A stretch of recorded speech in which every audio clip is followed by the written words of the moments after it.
कि आपने वीज़े के लिए अपना पासपोर्ट देना होगा। आपकी कंट्री से कौन कौन सी चीज़ें रिक्वायर्ड हैं। अभी तो एम्बेसी में सिर्फ स्टैंप लगवानी होती है वीज़े की। एम्बेसी से स्टैंप लगवाते हैं, इमिग्रेशन ओपन हो सकती है, लेकिन आपको पता होना चाहिए। अस्सलाम वालेकुम दोस्तों, उम्मीद है कि सब हैरिस होंगे, ठीक ठाक होंगे। इटली के अंदर इस वक्त इलेक्शन हो रहे हैं 25 सितंबर आज के दिन, और कल इसका जवाब आ जाएगा कि कौन जीता इलेक्शंस इटली के अंदर, कौन एक नया प्रेसिडेंट बनेगा। इस हवाले से आज ये एक वीडियो है कि देखें इटली के अंदर इमिग्रेशन खुलने जा रही है। काफ़ी देर से इसकी बातें चल रही हैं और जितने भी प्रेसिडेंट आ रहे हैं उन लोगों ने ये डिसाइड किया है कि हम आने वाले वक्त में अगर हम प्रेसिडेंट बनते हैं तो हम वीज़े देंगे। जैसे सुनने में आ रहा है कि सितंबर के बाद अक्टूबर, नवंबर या दिसंबर के अंदर दोबारा से वीज़े ओपन किए जाएंगे। इमिग्रेशन इटली की फ्लूसी इमिग्रेशन जो है वो खोली जाएगी ताकि जो ज़मींदारी का कोटा है उसको पूरा किया जा सके। तो मैं इसी हवाले से आज आपके साथ बात कर रहा हूँ कि जितने भी हमारे भाई इंडिया, पाकिस्तान, नेपाल, बांग्लादेश, जहाँ कहीं से भी हैं, उनको पता हो पहले से ही कि अगर इमिग्रेशन ओपन होती है तो कैसे आप वीज़ा इटली का ले सकते हैं और क्या क्या चीज़ें ज़रूरी हैं, क्या आपको मालूम होना चाहिए, कितनी देर में आपका वीज़ा लगेगा। आज ये सब चीज़ें हम इस वीडियो के अंदर जानेंगे। मैं ज़रूरी समझता था कि आप लोगों को बता देना चाहिए। देखें, स्टार्ट के ऊपर जब भी इटली अपनी इमिग्रेशन ओपन करती है तो सबसे पहले आप लोगों को इस चीज़ की अवेयरनेस होनी चाहिए। या तो आपका कोई रिलेटिव यहाँ पे इटली के अंदर कारोबार करता है या आपका कोई भी यहाँ पर नहीं है। अगर कोई भी नहीं है तो पाकिस्तान के अंदर या आपकी अपनी कंट्री के अंदर जहाँ से भी आप देख रहे हैं, आपको एक कंसल्टेंट चाहिए जो कि आपका सारा काम करवाएगा।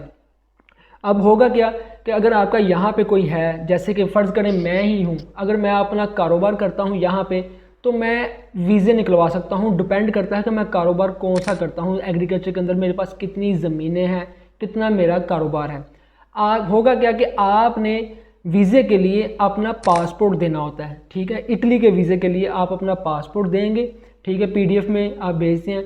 उस पासपोर्ट को लेके जो यहाँ पर मालिक होगा, ठीक है, अगर तो आप कंसल्टेंट के थ्रू करवाते हैं या डायरेक्ट आपका कोई अपना रिलेटिव है उसके थ्रू, दोनों में ये ही चीज़ें होती हैं।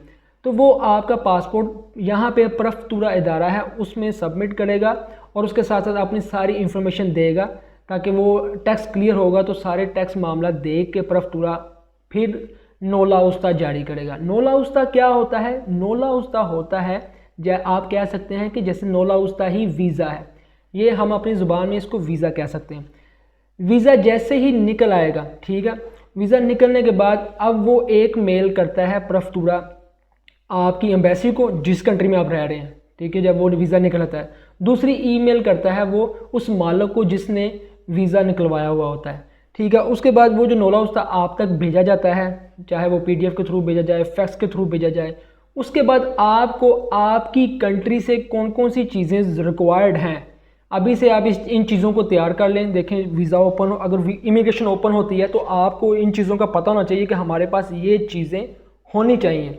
देखें, नंबर 1 पे आता है नोला उस्ता की कापी है। आपने नोला उस्ता की कापी निकलवानी है, ठीक है। वो एक कापी ओरिजिनल और कॉपी आपके पास होना चाहिए, ठीक है। उसके बाद वैलिड पासपोर्ट, आपका पासपोर्ट वैलिड हो, नया है या पुराना है डिपेंड, ये मैटर नहीं करता, लेकिन वैलिड हो, कम से कम 3 महीने, ज़्यादा से ज़्यादा 1 साल वैलिड होना चाहिए। उसके बाद 2 वाइट बैकग्राउंड फ़ोटोज़ चाहिए, ठीक है। White background passport size photo आपकी फ्रेश होनी चाहिए। नंबर 3 पे आता है आपके जितने भी ओरिजिनल डॉक्यूमेंट्स हैं वो और उनकी कॉपी भी आप करवा लें, ठीक है। जितने भी डॉक्यूमेंट्स जो कुछ भी आपने किया है, सारी फाइल वर्क जो भी है आपका, सारे। नंबर 4 पे आता है आपकी डमी टिकट्स, आपने डमी टिकट करवानी है क्योंकि जब आपका नोला उस्ता निकल आता है तो आपने इमिग्रेशन के अंदर ये चीज़ बतानी होती है कि हमें बहुत जल्दी है कि हमें किसी तरीके से वर्क वीज़ा मिल जाए। तो इस बेस के ऊपर आपने वो डमी टिकट भी साथ करवानी होती है। उसके बाद नंबर 6 पे आता है आपका एफिडेविट या आपने अपनी कंट्री से, अपने सिटी से ये कंफर्मेशन लेनी होती है इलाके से, वहाँ के जो अदारे हैं कि हाँ मैं यहाँ पे रहता हूँ, ये मेरा घर है, इतने सालों से मैं यहाँ पे रह रहा हूँ। एफिडेविट का जो पेपर है वो भी आपने साथ लगाना होता है। उसके बाद डेट ऑफ बर्थ का सर्टिफिकेट भी आपके पास होना बहुत ज़रूरी है। ये सारी चीज़ें इकट्ठी करके, ठीक है, सारी एक प्रॉपर फाइल वर्क होता है। मैं यही रिक्वेस्ट करूँगा कि अगर आप खुद अप्लाई कर रहे हैं या अगर आपका बाहर से किसी ने काम करवा दिया है तो आपसे रिक्वेस्ट है कि एक अच्छा कंसल्टेंट हायर कर लें जो प्रॉपर आपका फाइल वर्क कर दे, ठीक है। फाइल वर्क के वो आपसे 20, 25 या 30 हज़ार ले सकता है। इसके अंदर आपका सारा प्रॉपर फाइल वर्क करके वो आपको आपकी फ़ाइल जो आगे तक सबमिट कर देगा, ठीक है। उसके बाद क्या होता है कि जैसे ही आपका नोला उस्ता आ जाता है, आपने नोले उस्ते को लेके आपने आगे से एम्बेसी में सिर्फ स्टैंप लगवानी होती है वीज़े की। एम्बेसी से स्टैंप लगवाते हैं। स्टैंप लगवाने के बाद जब आपका सारा प्रोसेस हो जाता है फिर उसके बाद आपको वीज़ा इशू हो जाता है और उस वीज़े की बेस पे आप फिर बाहर ट्रैवल कर सकते हैं, ठीक है, अपने वर्क वीज़े पे इटली में आ सकते हैं। ये चीज़ें हैं जो सबसे इम्पॉर्टेंट है वीज़े के लिए, ठीक है। अभी इटली की इमिग्रेशन जैसे बहुत ज़्यादा दोस्त पूछ भी रहे हैं कि कब ओपन होनी है। देखिए किसी भी वक्त, अगले महीनों में किसी भी वक्त इमिग्रेशन ओपन हो सकती है, लेकिन आपको पता होना चाहिए कि कौन कौन सी चीज़ें ज़रूरी हैं। जितने भी भाई ये वीडियोस देख रहे हैं आप सब तक ये इन्फॉर्मेशन शेयर करें कि अगर इटली में कोई भाई भी वर्क परमिट पे आना चाहते हैं तो उनको इन चीज़ों का पता होना चाहिए कि हमें क्या क्या चीज़ें रिक्वायर्ड हैं।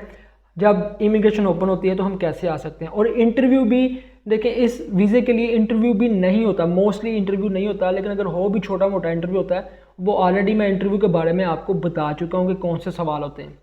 वेल, ये थी आज की इन्फॉर्मेटिव वीडियो। इंशाल्लाह जैसे ही as soon as visa open होता है, जो इनकी गैजेट है, वेबसाइट है, उसके ऊपर जब शाया होगा तो इंशाल्लाह ज़रूर हम आपको वो भी बताएंगे, आपके साथ शेयर करेंगे कि वीज़े ओपन हो चुके हैं और आप अप्लाई कर सकते हैं। और यहाँ पे एक और बात है आखिर पे कि इटली के वीज़े जब भी ओपन होते हैं इनका जो प्रोसेस टाइम है वो टाइम काफ़ी ज़्यादा लग जाता है नोला उस्ता निकलने में और उसके बाद आपका वीज़ा इशू होने में, और कुछ हमारी अपनी एम्बेसी से भी थोड़ा सा टाइम लग सकता है, ठीक है। सब्र के साथ सारे काम है। लोगों के कम से कम एक साल, 1.5 साल के अंदर वीज़े निकले हैं और फिर उसके बाद लोग आए। कुछ के जल्दी निकल आते हैं लेकिन मोस्टली लोगों का ज़्यादा टाइम लग जाता है। वेल, होप्स हो कि आपको ये वीडियो बड़ी अच्छी लगी होगी। जो इन्फॉर्मेटिव ज़रूरी थी आप तक वो सारी इन्फॉर्मेशन पहुंच चुकी होगी। मिलते हैं आपको अगली वीडियो में। और कहीं सुनी बात में जो भी गलतियां हो गई हैं वो सब हमारी हैं, और अगर कोई हक और सच बयान किया है वो कल भी अल्लाह ताला का था और आज भी है और कौम का है।